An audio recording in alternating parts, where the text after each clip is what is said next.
birthday. Ngayon naman, oh. Nurse naman siya ngayon, oy. Oh. Kung sinong may mga ano dyan, hubak.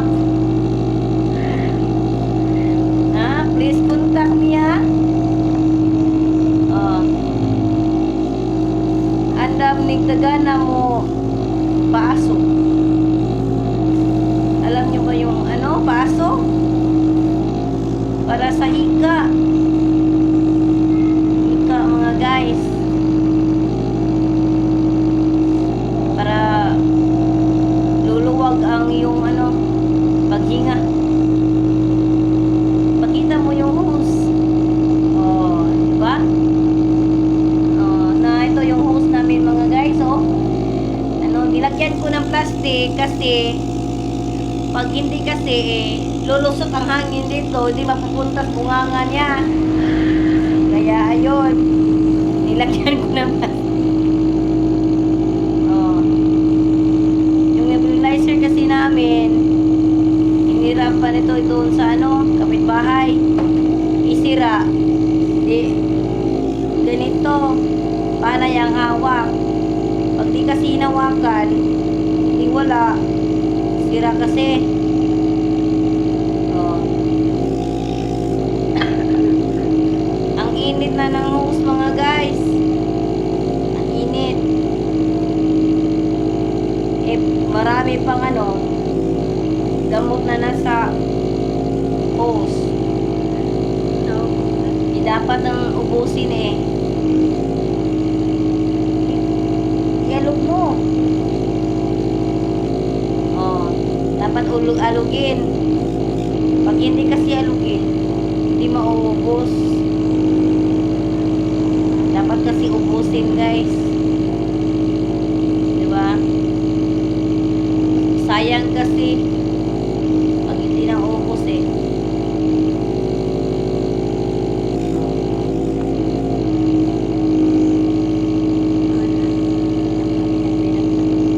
Oh. Marami-rami pang ano.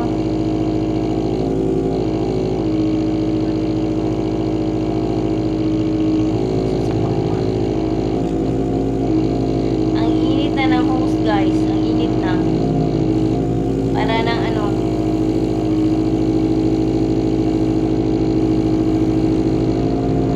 Hindi kasi pwedeng ano, ihawakan kasi nga sira. Umiinit na.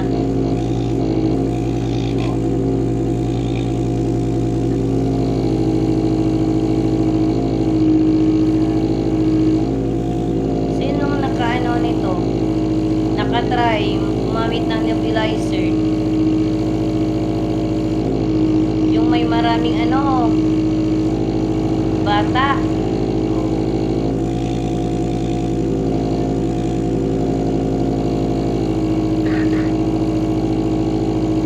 Dapat talaga may nebulizer kasi pag yung bata may hika, ayun, paaso agad.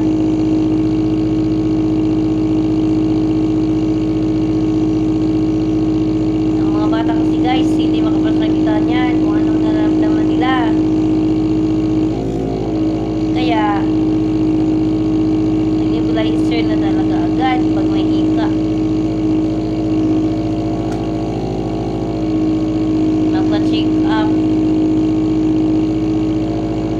Yung doktor lang kasi ang maano, mag-resita nito. Kaso galing kami doon, na ano na kami, na close na kami, hindi na kami nakapagpa-check up. Ayun, nagbubuot na lang kami.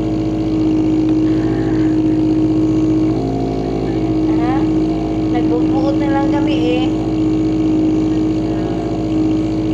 bumili na lang kami doon kasi over the counter lang naman. Ayun, yung pasyente ko, guys, nihika na. Hindi na makapaghintay. Babalik na lang kami doon. Uy, baka may ano, may nagtatrabaho sa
Bye-bye.